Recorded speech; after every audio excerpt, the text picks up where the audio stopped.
Project स्वच्छ Bharat mission की एक झलक देखिए।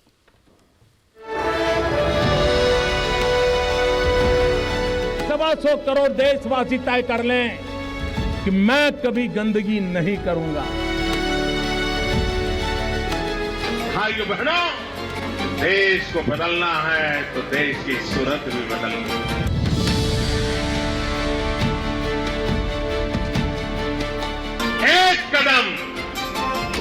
एक कदम स्वच्छता की ओर चलें।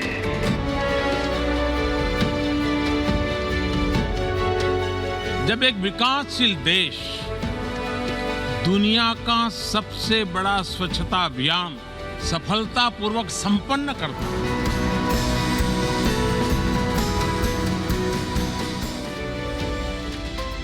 जिस गंदगी के बारे में बात करना भी गंदा लगता था, उसकी बात पीएम मोदी ने सीधे लाल किले की प्राचीर से की।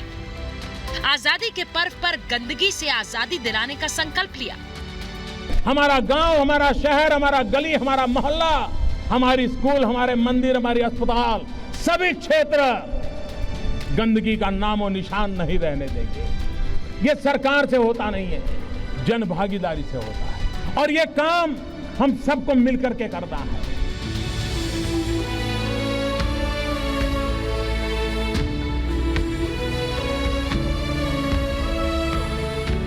15 अगस्त पर बतौर प्रधानमंत्री पहले ही भाषण में उन्होंने गंदगी और टॉयलेट की बात की, जो कोई सोच भी नहीं सकता था, और सभी सांसदों से अपील करते हुए कहा कि वो अपने 1 साल के फंड का इस्तेमाल टॉयलेट बनवाने में करें। ये सुनिश्चित हो कि हर सड़क, स्कूल, दफ्तर, मोहल्ला और पड़ोस में स्वच्छता हो, सफाई हो। ये शर्म की बात है कि महिलाओं को खुले में शौच जाने के लिए अंधेरे का इंतजार करना पड़ता है। ये बातें पीएम मोदी ने लाल किले से कही। क्या हमारी मां बहनों की इज्जत के लिए हम कम से कम शौचालय का प्रबंध नहीं कर सकते हैं?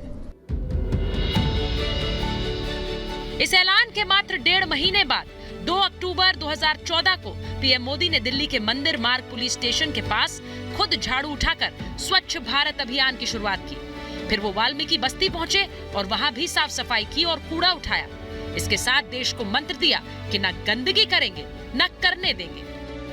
125 करोड़ देशवासी तय करें कि मैं गंदगी नहीं करूंगा, न गंदगी करूंगा, न गंदगी करने दूंगा। देश में एक से बढ़कर एक लोग इस अभियान से जुड़ते चले गए और स्वच्छ भारत अभियान एक राष्ट्रीय आंदोलन बनता चला गया। सरकारी अधिकारियों से लेकर सीमा की रक्षा में जुटे वीर जवानों तक, बॉलीवुड कलाकारों से लेकर नामचीन खिलाड़ियों तक, बड़े बड़े उद्योगपतियों से लेकर आध्यात्मिक गुरुओं तक, सभी इस कार्य से जुड़ते चले गए। प्रधानमंत्री मोदी के व्यक्तिगत प्रयासों में ये अभियान एक जन आंदोलन बन गया, एक ऐसा सच्चा जन आंदोलन जिसमें स्वच्छ सर्वेक्षण 2020 के तहत 12 करोड़ से ज्यादा नागरिकों की भागीदारी रिकॉर्ड की गई। इससे पहले प्रधानमंत्री नरेंद्र मोदी ने देश के सामने उस समय मिसाल पेश की जब उन्होंने अपने निर्वाचन क्षेत्र वाराणसी के शहनशाहपुर गांव में अपने हाथों से पहली बार शौचालय की नींव रखी। इसके बाद पीएम मोदी ने कहा कि मैं जिस गांव में गया वहां शौचालय में लिखा हुआ था इज्जत घर।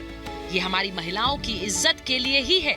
जो महिलाओं की इज्जत चाहेगा वो शौचालय जरूर बनाएगा। प्रधानमंत्री इस काम को और आगे बढ़ाते रहे। वो अपने निर्वाचन क्षेत्र वाराणसी पहुंचे और वहां भी खुद आगे बढ़कर सफाई अभियान को गति देने का काम किया। पीएम मोदी ने काशी के 80 घाट पर गंगा के किनारे कुदाल से साफ सफाई की। प्रधानमंत्री मोदी और उनकी सरकार के अथक प्रयासों का परिणाम है कि देश को खुले में शौच से मुक्ति मिली। साथ ही शहरों और गांवों को साफ रखने में भी इस अभियान ने बड़ी भूमिका निभाई।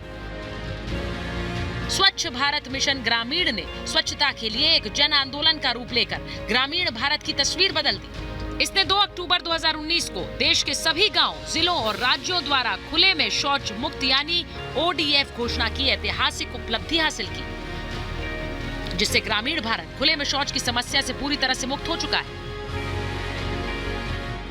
सिर्फ 5 साल में 11 करोड़ से ज्यादा शौचालय बनाकर अपने देशवासियों को देता है, तो उसके साथ बनी व्यवस्थाएं पूरी दुनिया को एक प्रेरक संदेश देती है। 19 फरवरी 2020 को प्रधानमंत्री नरेंद्र मोदी की अध्यक्षता में केंद्रीय मंत्रिमंडल ने स्वच्छ भारत मिशन ग्रामीण के दूसरे चरण को 2024-25 तक के लिए मंजूरी दी। इसमें खुले में शौच से मुक्ति के बाद सार्वजनिक शौचालयों में बेहतर सुविधाओं यानी ODF प्लस पर ध्यान केंद्रित किया जाएगा, जिसमें खुले में शौच मुक्त अभियान को जारी रखना और ठोस एवं तरल अपशिष्ट प्रबंधन भी शामिल होगा। इस कार्यक्रम में यह सुनिश्चित किया गया कि एक व्यक्ति भी न छूटे और हर व्यक्ति शौचालय का इस्तेमाल करे। इस कार्यक्रम के अंतर्गत व्यक्तिगत घरेलू शौचालय के निर्माण को बढ़ावा देने के लिए मौजूदा मानदंडों के अनुसार नए पात्र घरों को 12,000 रुपए की राशि प्रदान करने का प्रावधान जारी रहेगा। प्रधानमंत्री मोदी ने 8 अगस्त 2020 को राष्ट्रीय राजधानी दिल्ली में स्वच्छ भारत अभियान के तहत बनाए गए राष्ट्रीय स्वच्छता केंद्र का उद्घाटन किया। महात्मा गांधी को समर्पित किए गए इस केंद्र में लोगों को स्वच्छ भारत मिशन की सफलता और स्वच्छता के फायदों के बारे में बताया जाएगा। राष्ट्रीय स्वच्छता केंद्र के उद्घाटन के मौके पर प्रधानमंत्री मोदी ने बच्चों से संवाद किया और उन्हें स्वच्छता की लड़ाई में अपनी सेना बताया। महात्मा गांधी ने 8 अगस्त के ही दिन आजादी की लड़ाई का आंदोलन शुरू करते हुए अंग्रेजों भारत छोड़ो का नारा दिया था। इसी तर्ज पर प्रधानमंत्री मोदी ने भी गंदगी भारत छोड़ो का नया नारा दिया। मोदी सरकार ने स्वच्छ भारत मिशन के तहत स्वच्छता कामगारों और अनौपचारिक कचरा बीनने वालों की गरिमामयी आजीविका पर जोर दिया। 84,000 से अधिक अनौपचारिक कचरा बीनने वालों को मुख्य धारा में एकीकृत किया गया, जबकि 5.5 लाख से अधिक स्वच्छता कामगारों को विभिन्न कल्याणकारी योजनाओं में शामिल किया गया। प्रधानमंत्री नरेंद्र मोदी को स्वच्छ भारत अभियान के लिए बिल और मेलिंडा गेट्स फाउंडेशन की ओर से ग्लोबल गोलकीपर अवार्ड से सम्मानित किया गया। ये पुरस्कार भारत में 50 करोड़ लोगों को स्वच्छ, स्वस्थ और सुरक्षित वातावरण उपलब्ध कराने के लिए प्रधानमंत्री मोदी के प्रति आभार का प्रतीक है। प्रधानमंत्री मोदी ने पुरस्कार को 130 करोड़ भारतीयों को समर्पित किया। उन्होंने कहा कि ये सम्मान उन भारतीयों को समर्पित है जिन्होंने स्वच्छ भारत मिशन को एक जन आंदोलन में बदला। Bureau report, Republic Bharat.